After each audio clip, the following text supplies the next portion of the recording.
My dad lifted his glass and said, "Some kids make you proud. Others just take up space." Everyone laughed. I smiled and said, "Good thing I just got my own place 3,000 miles away. Don't worry, you'll never have to waste another thought on me again." The words left my mouth before I could stop them smooth as silk, despite the way my heart hammered against my ribs. 23 years of swallowing comments like that, and I'd finally reached my limit at my brother's rehearsal dinner of all places. My father's smile faltered for just a second before he recovered, raising his champagne flute higher. "There's that sense of humor," he said, and the room erupted in nervous laughter. My mother shot me a look that could freeze lava. My brother Kevin cleared his throat and suggested we move on to the toasts. I sat back down, my face burning, and finished my salmon while my father continued his speech about Kevin's accomplishments: Stanford, graduate, six-figure salary at 26, engaged to Madison, whose family owned half the commercial real estate in Connecticut. Golden Boy didn't even begin to cover it. Nobody asked about my job. Nobody mentioned that I'd just signed a contract with a tech startup in Seattle that would pay me more than my father made. The offer letter was folded in my purse. It had arrived 3 days ago, and I hadn't told anyone yet because I'd wanted to wait until after Kevin's wedding. I'd wanted to be considerate. Sitting there listening to my father drone on about Kevin's virtue and drive, I realized consideration had always been a one-way street in this family. The dinner ended around 10 in the morning. I hugged Kevin and told him I was happy for him, which was true. Madison was sweet, and my brother had never been cruel to me, just absent. Wrapped up in being everything our parents wanted, he'd never had much time to notice I existed beyond the occasional birthday text. I drove back to my hotel thinking about Seattle, thinking about the mountains and the water and the coffee shops I'd explored during my interview trip, thinking about the apartment I'd already put a deposit on, a studio in Capitol Hill with exposed brick and windows that overlooked the city. 3,000 miles felt like another planet. It felt like freedom. The wedding was beautiful, I'll give them that. Madison looked like something out of a fairy tale, and Kevin couldn't stop smiling. I stood with the other guests and watched them exchange vows, and I felt genuinely happy for them both. The reception was where things got interesting. My father had apparently decided the rehearsal dinner comment was a fluke because he cornered me near the bar during cocktail hour. "Your mother tells me you're moving," he said, swirling his scotch. "Seattle," I confirmed. "I leave in 2 weeks." Seattle. He said it like I'd announced plans to join a cult. "What's in Seattle?" "A job, an apartment, a fresh start." He snorted. "You know, Elizabeth, you've always been impulsive. Running away isn't going to solve your problems." I'd worked at the same marketing firm for 2 years. I'd saved money, paid off my student loans, and planned this move for 6 months. But sure, impulsive. "I'm not running from anything," I said carefully. "I'm running towards something better." "If you say so." He drained his glass. "Just don't come crying to us when it doesn't work out.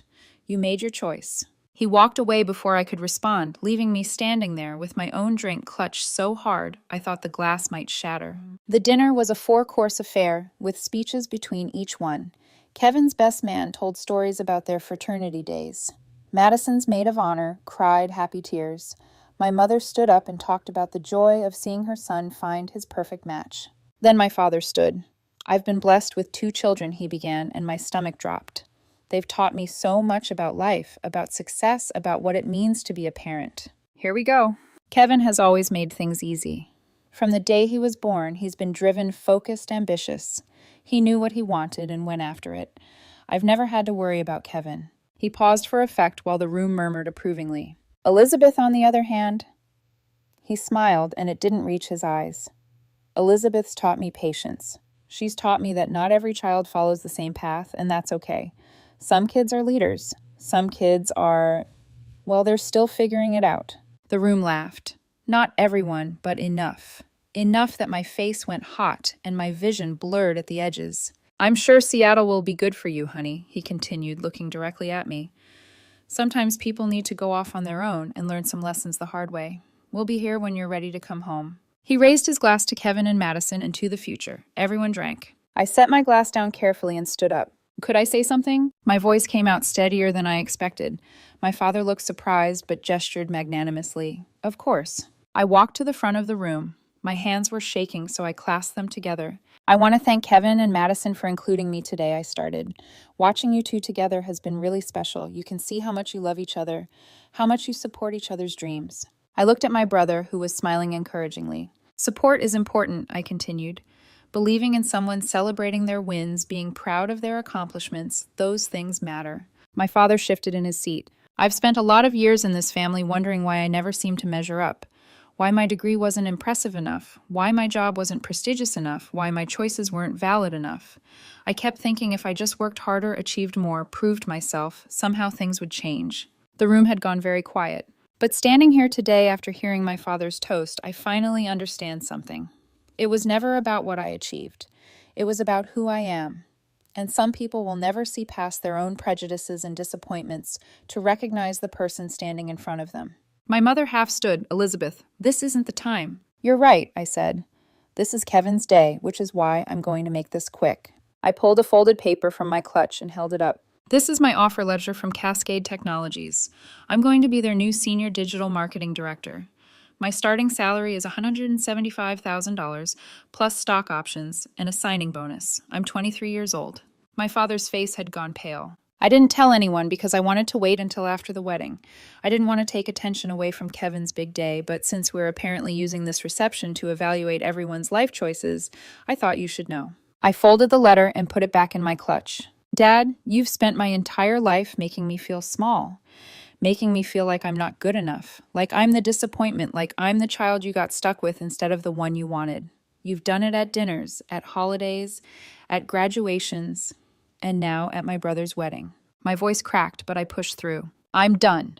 I'm done trying to earn your approval. I'm done shrinking myself to make you feel bigger. I'm done being the punchline to your jokes about ambition and success. I looked at my mother, who had tears running down her face. Mom, you've enabled this for years. Every time he takes a shot at me, you stay silent. Or you tell me I'm being too sensitive. You've chosen him over me at every turn, and I'm done with that too.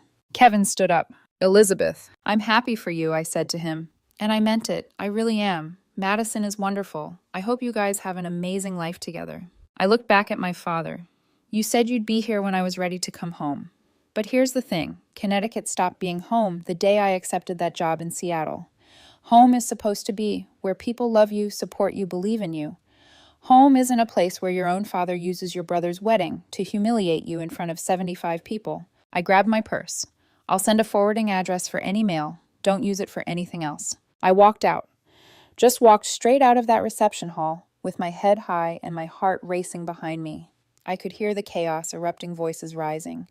My mother crying, Kevin trying to calm everyone down. The valet looked confused when I handed him my ticket with shaking hands. Leaving early, miss, he asked, probably noting that I was still wearing my bridesmaid dress and the reception had barely started. Family emergency, I lied. Though in a way it was true the emergency was me finally recognizing I deserved better. I made it to my car before I started shaking. The drive back to the hotel was a blur. I packed my suitcase through tears of rage and hurt and relief. All mixed together, changed my flight to leave first thing in the morning instead of Monday, and texted Kevin an apology for the scene, but not for what I'd said. My phone started buzzing before I'd even finished zipping my suitcase. Text after text, lighting up the screen. I grabbed it, ready to silence it completely, but paused when I saw they weren't all from my parents. My Aunt Linda Elizabeth, what happened? Your mother is hysterical. My cousin Jessica. OMG. Are you okay? Everyone's talking about the wedding. Madison's sister Claire. That took guts. Just wanted you to know, not everyone there thought you were wrong. That last one made fresh tears spill down my cheeks. I'd been so certain everyone in that room saw me as the villain, the dramatic daughter who couldn't control herself at her own brother's wedding. Knowing at least one person understood meant more than I could articulate. I started typing responses, then stopped, deleted everything. What was I supposed to say? How could I explain 2 decades of accumulated hurt to people who had only witnessed the final explosion? Instead, I ordered room service, a burger and fries that I barely touched, and took the longest shower of my life. The hot water couldn't wash away the residue of that reception, but it helped. Standing there with steam filling the bathroom, I let myself cry properly. Not the angry tears from before, but something deeper grief, maybe for the family I'd wanted, but never had. When I finally emerged, wrapped in the hotel's plush robe, my phone had gone mercifully quiet.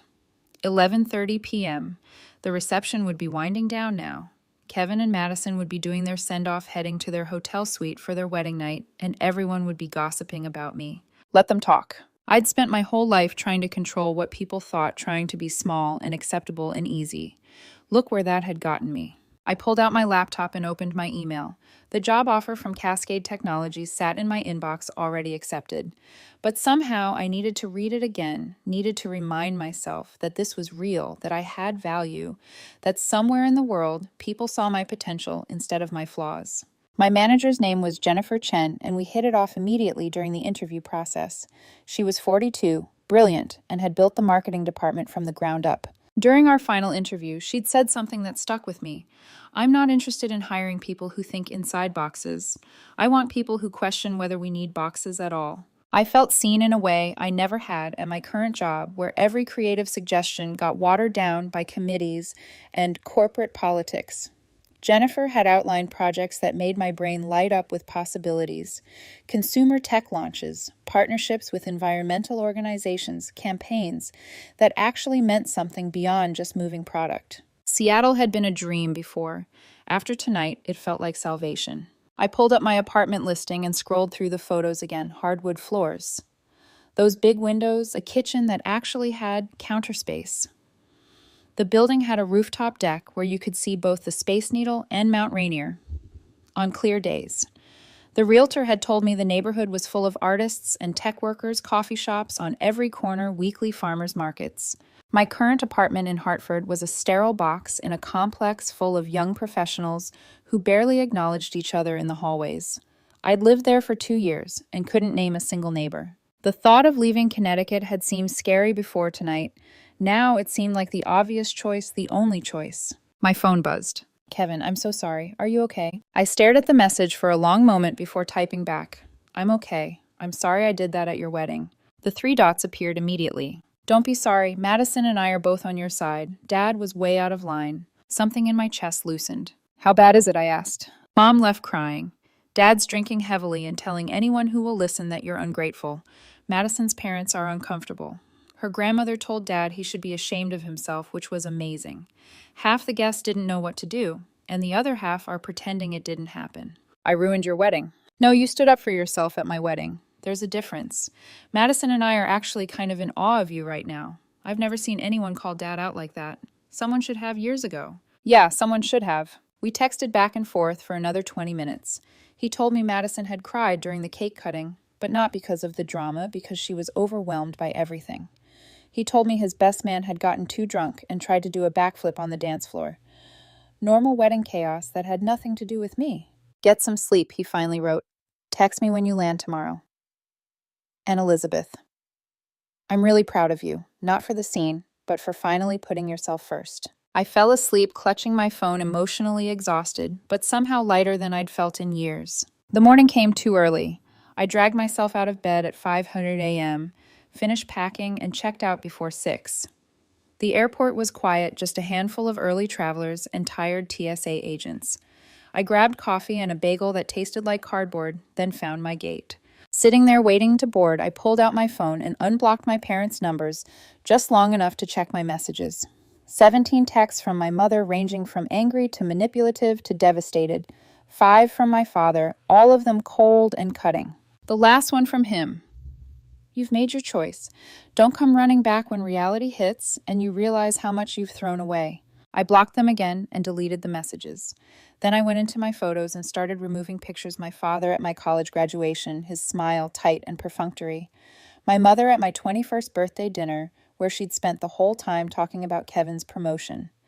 Family photos where I stood slightly apart, slightly out of frame, slightly less important. I didn't delete them all. I kept the ones with just Kevin and a handful from childhood before I'd understood that I was the spare kid, the one they hadn't quite wanted. But the rest went into a folder I titled Before and archived deep in my phone where I wouldn't stumble across them. The flight boarded. I'd splurged on first class as a gift to myself, and I sank into the wide leather seat with relief. The flight attendant offered me champagne. I accepted it even though it was barely 7:00 a.m. Celebrating, she asked with a warm smile. Fresh start, I said. The best kind of celebration, she replied. She was right. As the plane lifted off and Hartford disappeared beneath the clouds, I felt something shift inside me. Fear, yes, but also anticipation. Excitement. The kind of butterflies you get before something wonderful instead of something terrible. I'd spent so long being afraid of disappointing my parents, afraid of not being enough, afraid of being too much. Fear had governed every decision, every relationship, every version of myself I presented to the world. Flying towards Seattle, I decided I was done being afraid. The woman next to me struck up a conversation somewhere over Ohio. Her name was Patricia. She was probably 60 and was moving to Seattle to be closer to her daughter and grandkids. "What takes you there?" she asked after we'd exhausted small talk about the weather and airplane food. "New job, new life. Running from something or toward something." I considered lying, giving her the sanitized version.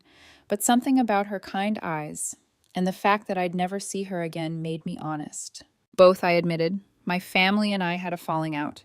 Last night, actually, at my brother's wedding." "Oh, honey," she patted my hand. "Family can be the hardest thing in the world. Everyone keeps telling me I should forgive them, that family is family, and you have to work through things. But what if they're not willing to work through anything? What if they want me to just accept being treated badly?" Patricia was quiet for a moment, looking out the window at the clouds below. "I cut off my father when I was 30, she finally said.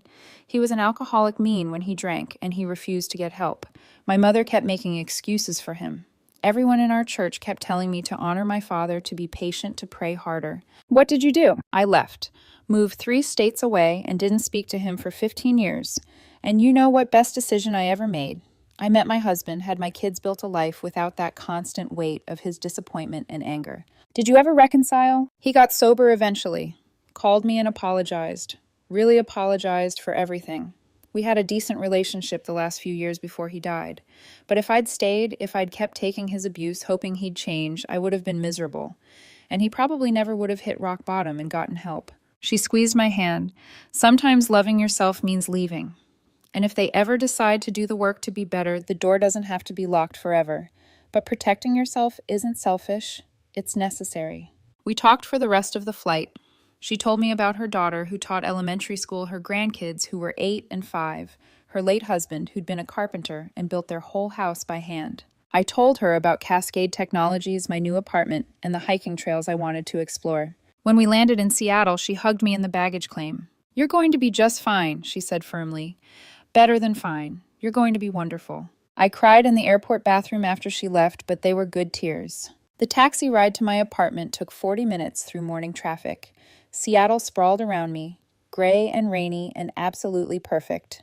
The driver was a woman named Anjali, who'd moved here from Mumbai 5 years ago and couldn't stop talking about how much she loved the city. "Everyone is so nice," she said enthusiastically.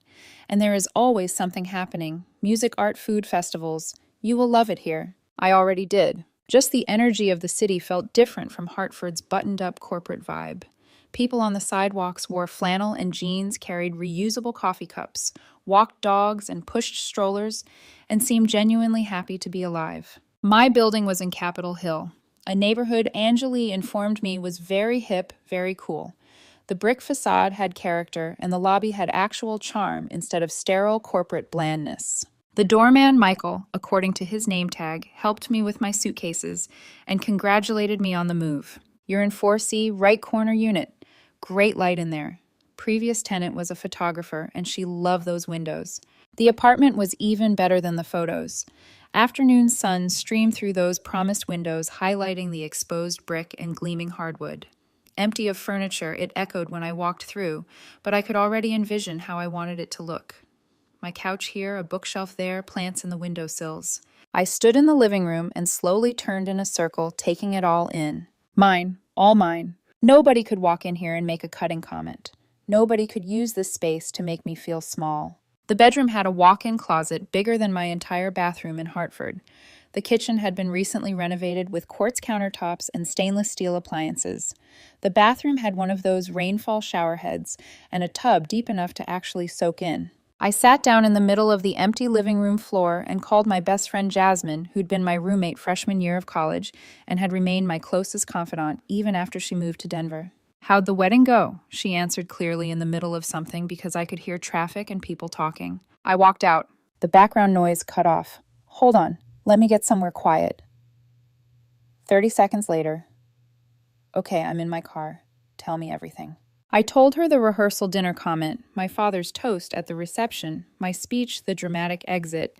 She listened without interrupting, which was one of the things I loved most about her. "Holy," she finally said when I finished.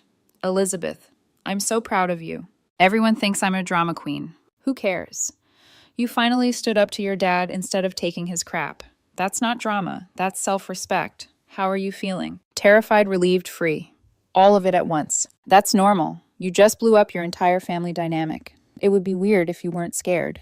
We talked for another hour. She told me about her week, a project at work that was driving her crazy, the guy she'd been seeing who turned out to be exactly as boring as he seemed on the first date. Normal best friend conversation that made Seattle feel less lonely. When do you start the new job? She asked. 2 weeks. I'm using the time to get settled and explore the city. Good. You need decompression time after everything. Take yourself out to fancy dinners. Go to museums. Be a tourist in your own city. You've earned it. After we hung up, I ordered an air mattress and some basic supplies from Amazon with rush delivery, then went out to explore my neighborhood. Capitol Hill was everything I'd hoped for: vintage shops, next to organic markets, next to record stores, next to Thai restaurants. Everyone looked interesting: tattoos and piercings and creativity worn like armor against the ordinary. I found a coffee shop called Victrola and ordered a latte from a barista with purple hair who complimented my dress. I sat in the window, watched people pass by, and felt for the first time in my adult life like I might actually belong somewhere. My phone buzzed. Madison, Kevin gave me your number. I hope that's okay. I wanted to check on you and say thank you. Thank me for what I caused a scene at your wedding. You stood up to someone who was bullying you in front of everyone, including me. And it made me think about some things in my own family that I've been avoiding dealing with. We texted back and forth. She told me her parents had actually been impressed by my spine, that her grandmother had pulled Kevin aside and told him his father should be ashamed. She told me the wedding was beautiful and perfect, and the drama had actually given everyone something to talk about besides the standard wedding small talk. Come visit us, she wrote. Once we're back from the honeymoon, I want to see Seattle, and I want to hang out with the person Kevin's been talking about for years, who I've never really gotten to know. He's been talking about me always, I asked. He feels guilty, I think, for not noticing sooner how differently your parents treated you. He's processing a lot right now. That night, sleeping on an air mattress, in an empty apartment, 3,000 miles from everything I'd ever known, I felt more at peace than I had in years. He texted back an hour later, Madison and I understand. Call me when you're settled in Seattle. I'm sorry it got this bad. That made me cry harder all those years, and it took me publicly breaking down at his wedding for him to acknowledge things were bad at all. My phone rang at midnight. My mother. I stared at it for 3 rings before answering. How dare you, she hissed. How dare you ruin your brother's wedding? How dare you humiliate your father like that after everything we've done for you? This is how you repay us. Something inside me went cold and calm. I didn't ruin anything, I said quietly. I responded to being publicly mocked by the man who's supposed to be my father. He was joking. You've always been too sensitive, Elizabeth. You can't take a joke you never could. If I'm the only one who's not laughing, it's not a joke. It's bullying. She made a disgusted sound. You're being dramatic. This is exactly why you've always been difficult. You know what's difficult, I said. Having a mother who never once stood up for me. Having parents who treat me like I'm less than because I'm not their perfect firstborn son. Living with a constant message that nothing I do will ever be enough. We gave you everything. You gave me things. You never gave me what I actually needed. Silence on the other end. I'm not doing this anymore, I said. I'm not going to keep having the same argument where you gaslight me into believing my feelings aren't valid. I'm not going to keep being the problem child in your narrative. If you walk away from this family, don't expect to come crawling back when life gets hard. I wouldn't dream of it, I said and hung up. I blocked both, their numbers. Blocked them on social media. Blocked my father's email address. I left Kevin unblocked because he'd been kind, but I made it clear the door to reconnection was on his side, to open, not mine, to push through. The flight to Seattle the next morning felt like being reborn. I moved into my apartment and spent the first week just breathing, unpacking. Slowly walking through my new neighborhood, sitting in coffee shops and watching the rain and thinking about what it meant to be truly on my own. Work started and it was everything I'd hoped for. My team was smart and creative. My boss actually listened to my ideas. My first campaign launched 6 weeks in and exceeded projections by 40%. People used words like brilliant and innovative when they talked about my work. The campaign was for a new line of sustainable tech accessories. Phone cases made from recycled ocean plastic charging cables that biodegraded tablet stands crafted from reclaimed wood. Our angle was tech that gives back, and I'd pushed for partnering with an ocean cleanup organization so that every purchase funded removing more plastic from the water. Jennifer had loved it immediately. "This is exactly the kind of thing our customers care about," she'd said, greenlighting a budget that made my Hartford salary look like pocket change. We launched with a social media campaign featuring before and after shots of beaches, testimonials from marine biologists, and user-generated content from early adopters. The engagement was through the roof articles in TechCrunch and Wired, a mention on a popular sustainability podcast, influencers reaching out wanting to partner with us. My team threw a celebration party at a bar in Fremont, and I stood there surrounded by people congratulating me, genuinely excited about what we'd built and felt like I'd finally found my people. These were folks who cared about making an impact, not just collecting paychecks and playing corporate politics.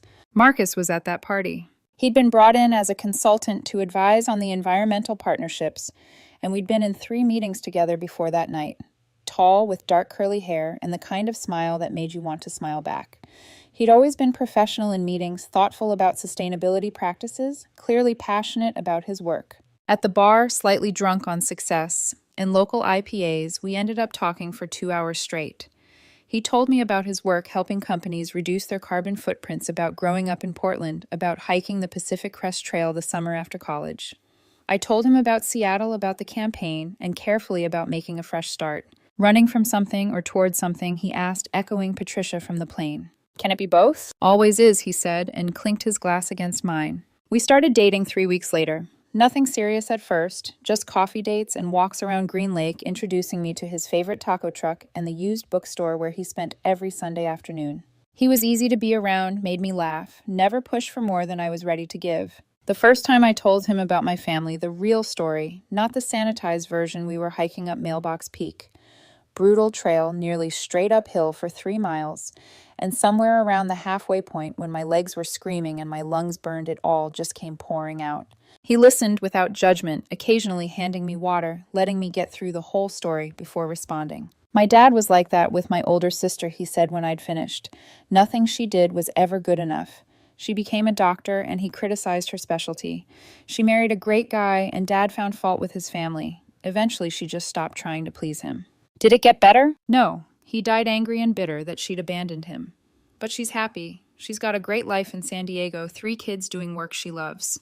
Sometimes the relationship you save by setting boundaries is the one with yourself." We sat at the summit, eating sandwiches and looking out over the valley, and I felt understood in a way I'd never experienced with the guys I'd dated back in Connecticut. Those guys had been safe choices, the kind of men my parents would approve of. Finance bros and lawyers, and guys who wore expensive watches and talked about their portfolios. Every relationship had felt like an audition for a role I didn't want. Marcus was different.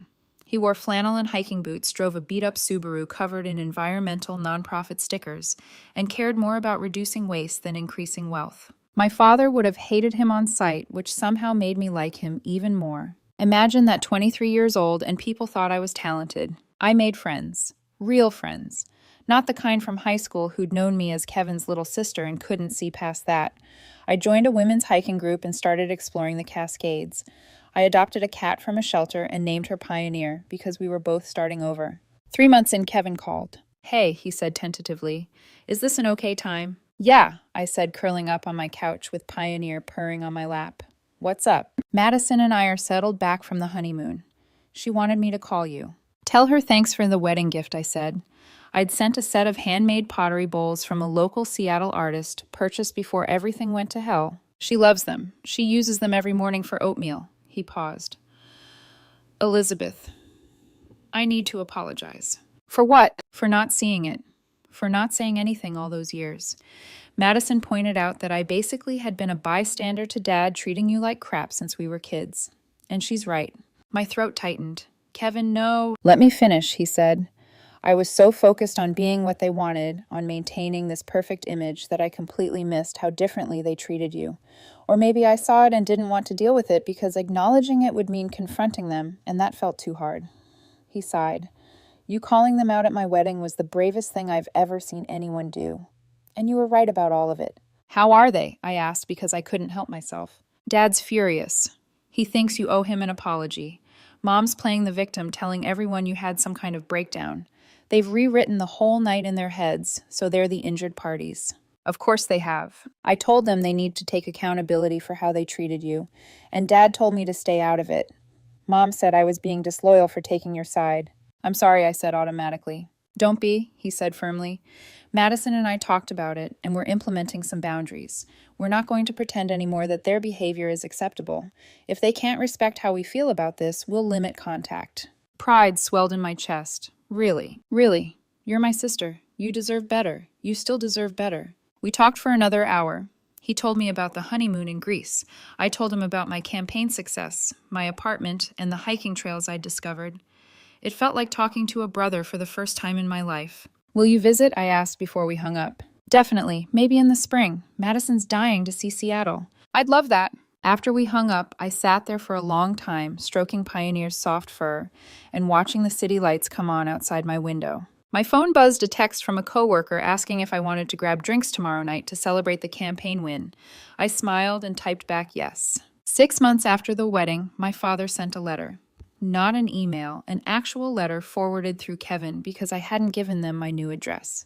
It was 3 pages of justification how he'd always done his best as a parent, how I'd misunderstood his sense of humor, how family should forgive and move on, how my mother missed me and Christmas wouldn't be the same without me. Not one word of apology, not one acknowledgement that he'd hurt me. The last paragraph killed me. I know you think you've made it out there, but success isn't just about money. It's about character, about humility, about knowing when to admit you were wrong. I hope someday you'll develop those qualities and we can reconcile as adults.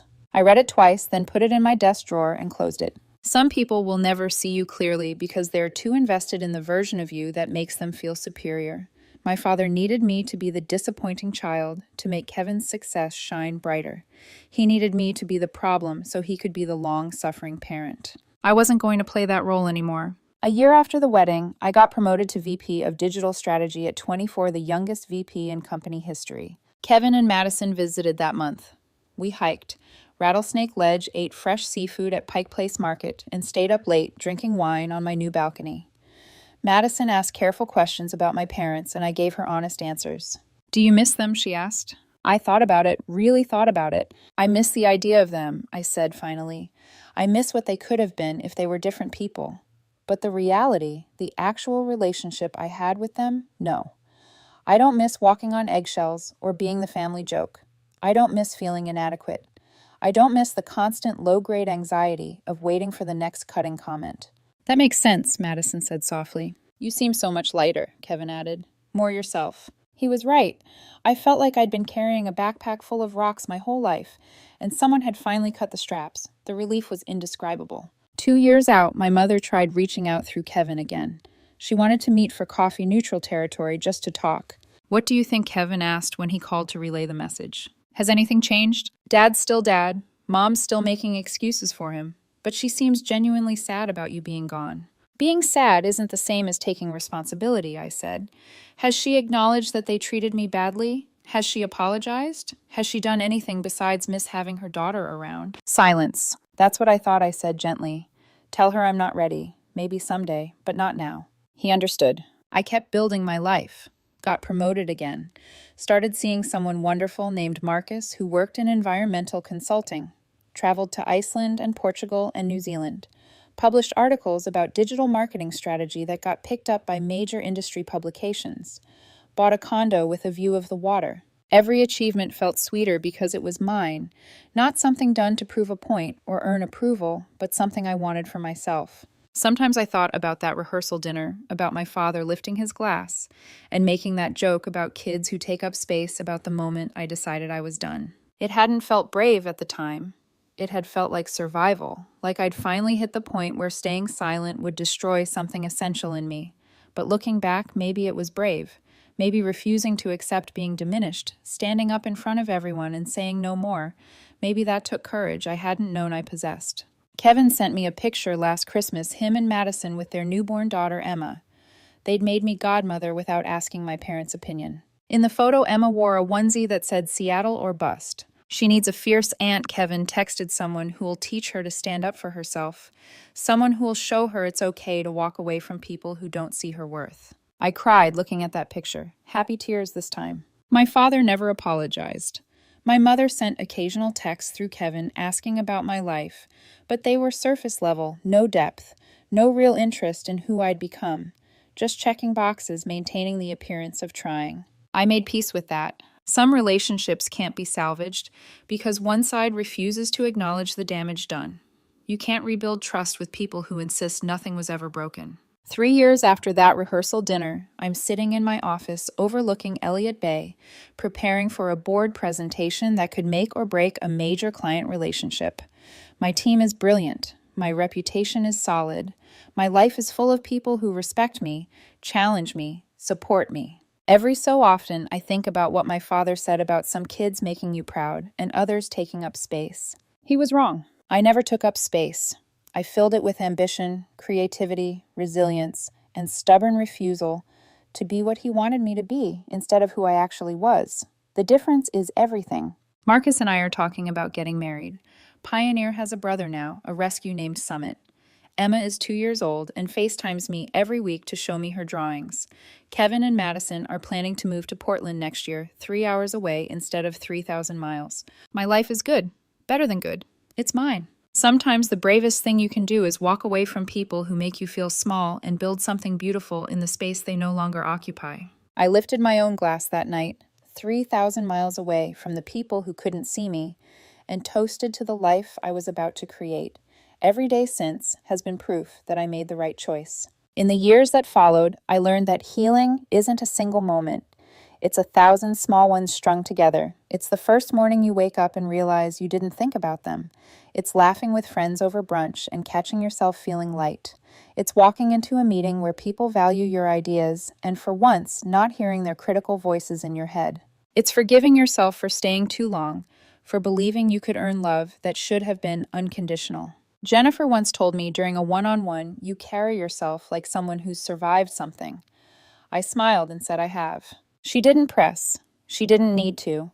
She saw me for who I was, not where I came from. That's what Seattle had given me, people who didn't define me by my family's opinions, who accepted me at face value, who made me believe I could start over without apology. Marcus understood that too. We'd been together for almost 2 years when he proposed. It wasn't some big dramatic gesture, no flash mobs or fancy restaurants. We were on a hike, our usual Sunday trail Pioneer, tucked into a backpack carrier Marcus had rigged just for her. The sky was streaked with pink and gold, the air sharp with pine. At the top overlooking the water, he pulled a small wooden box from his pocket. "Elizabeth," he said, his voice steady and warm, "I know you've built a life that doesn't depend on anyone else. And that's one of the things I love most about you, but I'd be honored if you'd let me be part of that life from here on out." I didn't cry right away. I just smiled because for the first time in my life, someone was offering me partnership, not validation, not rescue, not approval. Partnership. "Yes," I said simply, and he laughed, slipping the ring onto my finger before kissing me. We had a small wedding a year later, just 40 people in attendance in a greenhouse filled with fairy lights and wildflowers. Kevin walked me down the aisle. Madison stood beside me, beaming, holding Emma's hand. There was no big toast about accomplishments, no subtle jabs disguised as humor, no competition, just joy. When it was my turn to give a toast, I raised my glass and looked around the room at the people I'd chosen and who had chosen me back. To growth, I said. To love that builds instead of breaks. And to every version of ourselves that had to fall apart before this one could exist. There were tears, good ones, cleansing ones. Later that night, under the string lights, Marcus pulled me into a slow dance. "You know," he murmured, "your dad was wrong." "About what?" "You don't take up space. You make space for others, for yourself, for a better world." I smiled, resting my head against his chest. That's the nicest thing anyone's ever said to me. It hit me then how far I'd come from that rehearsal dinner. Back then, I'd thought standing up to my father was the climax of my story, the big defining act of defiance. But it wasn't.